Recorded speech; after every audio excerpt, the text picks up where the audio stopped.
सुप्रभात छात्रों। आज हम आपकी पाठ्यपुस्तक क्षितिज के काव्य खंड के यह दंतुरित मुस्कान और फसल के विषय में पढ़ेंगे। इन दोनों कविता के रचयिता प्रगतिवादी विचारधारा के प्रतिनिधि कवि नागार्जुन जी हैं, जिनका वास्तविक नाम वैद्यनाथ मिश्र था और साहित्य के क्षेत्र में वे नागार्जुन के नाम से प्रसिद्ध हुए। इनका जन्म वर्ष 1911 में बिहार के दरभंगा जिले के सतलखा गांव में हुआ था। इनकी प्रारंभिक शिक्षा संस्कृत पाठशाला से हुई थी। वर्ष 1936 में वे श्रीलंका जाकर बौद्ध धर्म की दीक्षा लेकर बौद्ध धर्म में पारंगत हो गए और वर्ष 1938 में वे अपने देश भारत लौट आए। नागार्जुन जी घुमक्कड़ और फक्कड़ स्वभाव के लिए प्रसिद्ध थे। नागार्जुन जी ने हिंदी और मैथिली भाषा में लेखन कार्य किया। युगधारा, सतरंगे पंखों वाली, हजार हजार बाहों वाली, तुमने कहा था, पुरानी जूतियों का कोरस आदि प्रमुख रचनाएं हैं। बलचनमा, रतिनाथ की चाची, जमनिया का बाबा, उग्रतारा इनके प्रमुख उपन्यास हैं। मैथिली भाषा में काव्य रचना के लिए उन्हें साहित्य अकादमी पुरस्कार भी प्राप्त हुआ। नागार्जुन जी का देहांत वर्ष 1998 में हुआ था। अब पढ़ते हैं हम उनकी कविता यह दंतुरित मुस्कान। तुम्हारी यह दंतुरित मुस्कान मृतक में भी डाल देगी जान। धूली धुसरित तुम्हारे ये गात, छोड़कर तालाब मेरी झोंपड़ी में खिल रहे जलजात। परस पाकर तुम्हारा ही प्राण पिघल कर जल बन गया होगा कठिन पाषाण। छू गया तुमसे कि झरने लगे शेफालिका के फूल, बांस था कि बबूल। कवि एक छोटे से बच्चे की नए नए निकलने वाले दांतों के बारे में और उनसे खिलकर आने वाली हंसी के बारे में बताते हुए कह रहे हैं, उस मुस्कान का वर्णन कर रहे हैं जो नवजात शिशु के 4, 8, 9 महीने होने के बाद जब दांत निकलने पर वह मुस्काता है तो उसकी वह मनमोहक मुस्कान से जीवन में संदेश दिखाई देता है। इसलिए कवि कहते हैं, हे बालक, तुम्हारे नए नए निकले दांतों की मुस्कान तो मरे हुए व्यक्तियों में भी प्राण डाल देती है।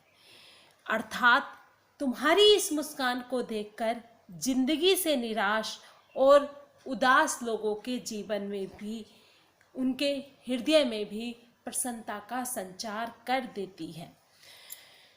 धूल से सने हुए तुम्हारे इस शरीर को देखकर, धूली धूसरित तुम्हारे ये गात, धूली धूसर यानी कि धूल से सने हुए, गात मतलब शरीर।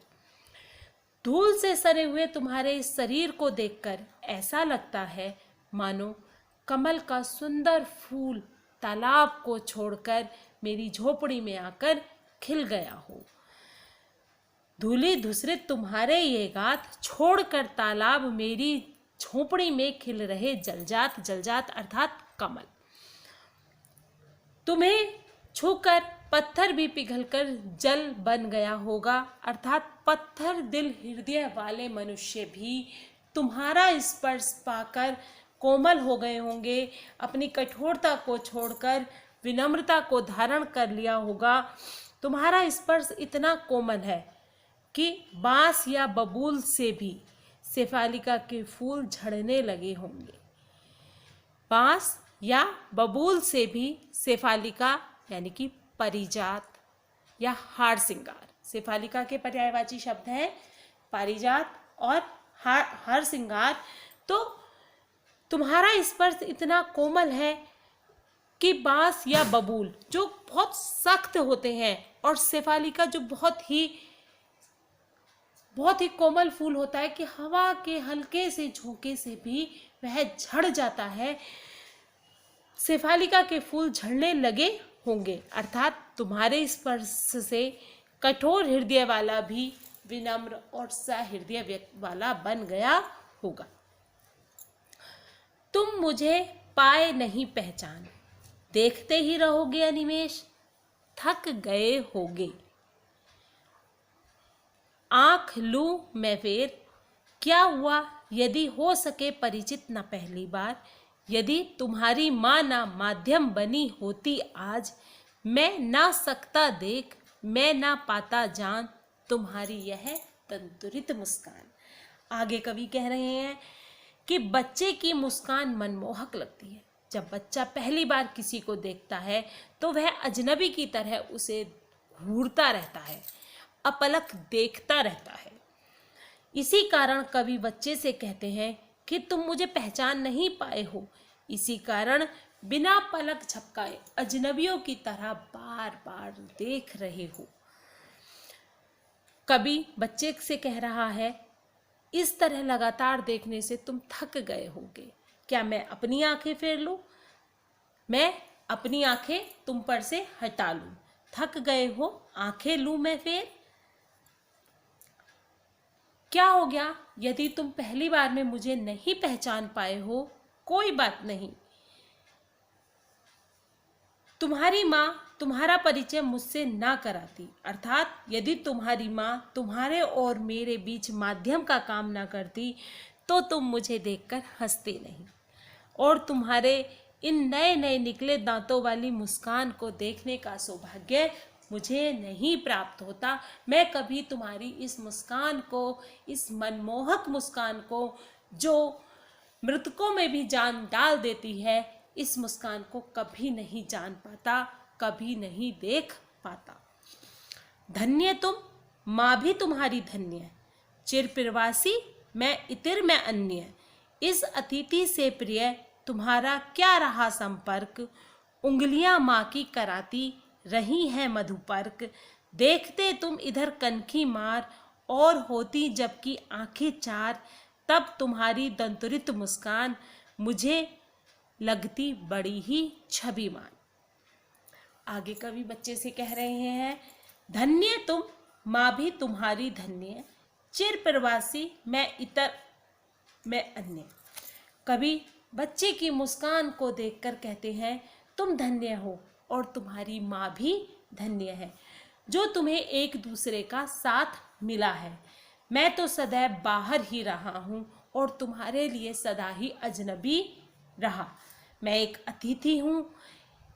हे प्रिय बालक, मुझसे तुम्हारी आत्मीयता कैसे हो सकती है, अर्थात मुझसे तुम्हारा कोई संपर्क भी नहीं रहा है। तुम्हारे लिए तो तुम्हारी माँ की उंगलियों से ही आत्मीयता है, जो तुम्हें मधुपर्क यानी कि शहद और पंचामृत पिलाती है। इसीलिए तुम उसका हाथ पकड़कर मुझे तिरछी नज़र से देख रहे हो। जब तुम्हारी नज़रें मेरी नज़रों से मिल जाती हैं, देखते हो तुम इधर कनखी मार, और होती जबकि आंखें चार। जब तुम मेरी तरफ कनखी मारकर देखते हो, तिरछी नज़रों से देखते हो, जब तुम्हारी नज़रें मेरी नज़रों से मिल जाती हैं, तब तुम मुस्कुरा देते हो। और उस समय की मुस्कान, कनखी मारकर तिरछी नज़रों से देखते हुए जो तुम्हारी मुस्कान खिलकर आती है, उस समय की मुस्कान मुझे बहुत ही प्रिय लगती है। और वो मुस्कान तो किसी मरे हुए व्यक्ति में, जो इस जीवन से उदास हो चुका है, ऐसे व्यक्ति में भी नव जीवन का संचार करने में सक्षम है। नागार्जुन जी की दूसरी कविता किसानों के लिए समर्पित है, उन मेहनतकश लोगों के लिए समर्पित है जो अन्नदाता कहे जाते हैं। और क्योंकि भारत कृषि प्रधान देश है, भारत नदियों का देश है, भारत किसानों का देश है, उन किसानों के लिए, नदियों के लिए अपने भावों को प्रदर्शित करते हुए नागार्जुन जी ने फसल के बारे में बताया है। एक के नहीं, दो के नहीं, ढेर सारी नदियों के पानी का जादू। एक के नहीं, दो के नहीं, लाख लाख कोटि कोटि हाथों के स्पर्श की गरिमा। एक की नहीं, दो की नहीं, हजार हजार खेतों की मिट्टी का गुणधर्म। कवि इस बात को स्पष्ट रूप से कह रहे हैं कि लहलहाती फसल को पैदा करने में प्रकृति और मनुष्य दोनों का ही पारस्परिक सहयोग होता है। इसलिए नदी फसलों को पैदा करने के लिए एक नदी नहीं, दो नदी नहीं, बल्कि बहुत सारी नदियां अपना जल देकर उनकी सिंचाई करती हैं। उसमें एक दो मनुष्यों का नहीं, बल्कि लाखों करोड़ों मनुष्य के हाथों की गरिमा का जादू होता है। वो जो उस फसल को छूते हैं, उस फसल को काटते हैं, बोते हैं, परिश्रम करते हैं, उन सबके परिश्रमों का मिला जुला रूप होता है। फसल एक खेत की नहीं, दो खेत की नहीं, बल्कि हजार हजार खेतों की मिट्टी का गुणधर्म उनके अंदर समाहित होता है। इस प्रकार प्रकृति और मनुष्य दोनों के ही सहयोग से फसल का सृजन संभव है। यदि प्रकृति सहयोग ना करे तो मनुष्य कुछ नहीं कर सकता है, और मनुष्य की मेहनत, मनुष्य के परिश्रम और प्रकृति के सहयोग से ही फसल तैयार होती है। फसल क्या है? और तो कुछ नहीं है वह, नदियों के पानी का जादू है वह, हाथों के स्पर्श की महिमा है वह, भूरी काली संदली मिट्टी का गुणधर्म है वह, रूपांतर है सूरज की किरणों का, सिमटा हुआ संकोच है हवा की थिरकन का। कवि कह रहे हैं कि फसल क्या है? फसल कुछ नहीं है, फसल कुछ नहीं है। फसल को पैदा करने में प्रकृति और मनुष्य दोनों का ही बराबर सहयोग होता है। इन्हीं के सहयोग से फसल का सृजन संभव है। इसलिए कवि कहता है फसल का स्वयं कोई अपना अस्तित्व नहीं है, वह तो नदियों द्वारा दिए गए उस पानी का जादू है जिससे फसल की सिंचाई हुई थी। वह तो लाखों करोड़ों मनुष्य के परिश्रम की महिमा का फल है। वह तो भूरी काली संदली मिट्टी का गुणधर्म है जिसमें फसल को बोया गया था। वह तो सूरज की किरणों का बदला हुआ रूप है जिसके द्वारा फसल को रोशनी और भोजन मिला था। इसके साथ ही हवा का भी समान सहयोग है। इस प्रकार इन सब के सहयोग से खेतों में लहलहाती फसल खड़ी होती है, और इन सब के सहयोग से ही मनुष्यों को अपनी भूख की तृप्ति के लिए अनाज मिलता है। तो ये दो कविताएं, पहली कविता उस बालक को समर्पित जिसके नए नए दांत निकल कर आए हैं, और दूसरी कविता किसानों को और प्रकृति को समर्पित, अन्नदाता को समर्पित, जिसमें बताया गया है कि मनुष्य और प्रकृति के सहयोग से ही फसल लहलहाती है। आज का विषय इतना ही। इसके आगे का अगली क्लास, अगली कक्षा में। नमस्कार, धन्यवाद।